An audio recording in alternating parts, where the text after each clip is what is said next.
très bref dans vos questions. On sera bref Si, dans les réponses aussi. si par exemple un enfant a des problèmes familiaux, que son obésité n'est pas considérée ni par l'un des parents, père, mère, est-ce que lui peut prendre rendez-vous avec la Ligue, sachant qu'il est seul avec sa souffrance de son obésité?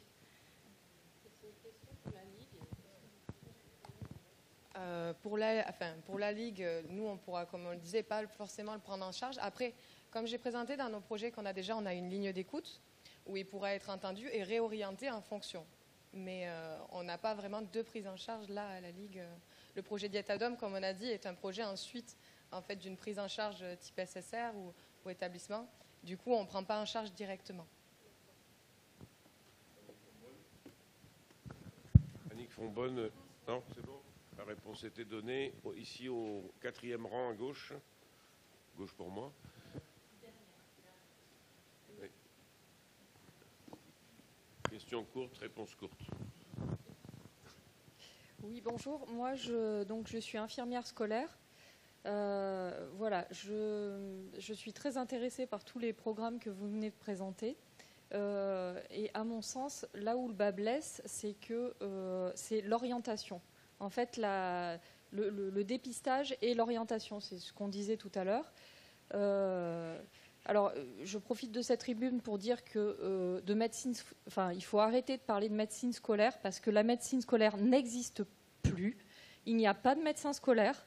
Et je vous défie de me présenter un médecin là, aujourd'hui, en 2023, qui s'occupe de l'IMC. Ça n'existe pas, ça. C'est pas vrai. Alors, ceux qui s'occupent de ça, c'est les infirmières, celles qui s'occupent de ça, puisque nous, on fait encore du dépistage. On voit tous les élèves dans la tranche d'âge 11-12 ans, là, 10-11 ans, entre 10 et 12. Donc, on voit énormément d'élèves. On doit tous les voir, d'ailleurs, dans notre secteur. Et nous, ce qui nous manque, alors je voudrais dire qu'il faut appeler ça santé scolaire plutôt, arrêter avec la médecine scolaire. Nous, ce qui nous manque pour les professionnels, les infirmières, c'est tout bête. Nous, l'IMC, on le fait. On a l'obésité, le surpoids et tout ça, on voit ce que c'est et on connaît.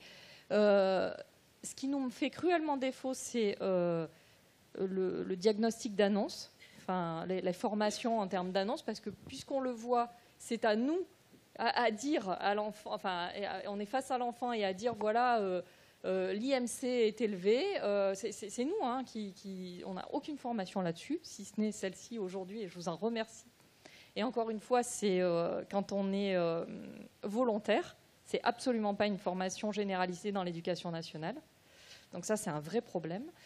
Et donc, comment on fait pour s'occuper de ça avec les enfants, de cette annonce, même si on a tous un peu nos outils. Et voilà, et ensuite, comment on fait pour orienter? Mais ça, vous avez bien répondu là-dessus. Alors, les pistes. Alors, sur les liens avec la santé scolaire, on en a. La Séro-Occitanie, à l'Est comme à l'Ouest, est en relation avec les conseillers techniques des recteurs ou rectrices respectives, médecins, infirmiers.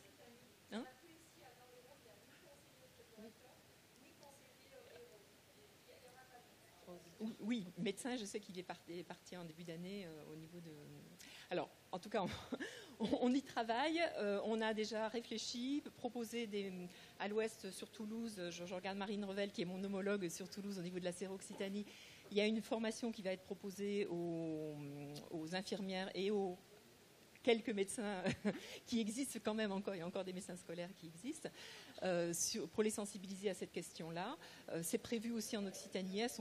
Avec les départs successifs, on a eu un petit peu effectivement du mal à le mettre en place. Donc les liens existent et nous, on a fait le même travail avec toutes les PMI de la région parce que ça nous paraît fondamental puisque c'est vous qui êtes effectivement au contact.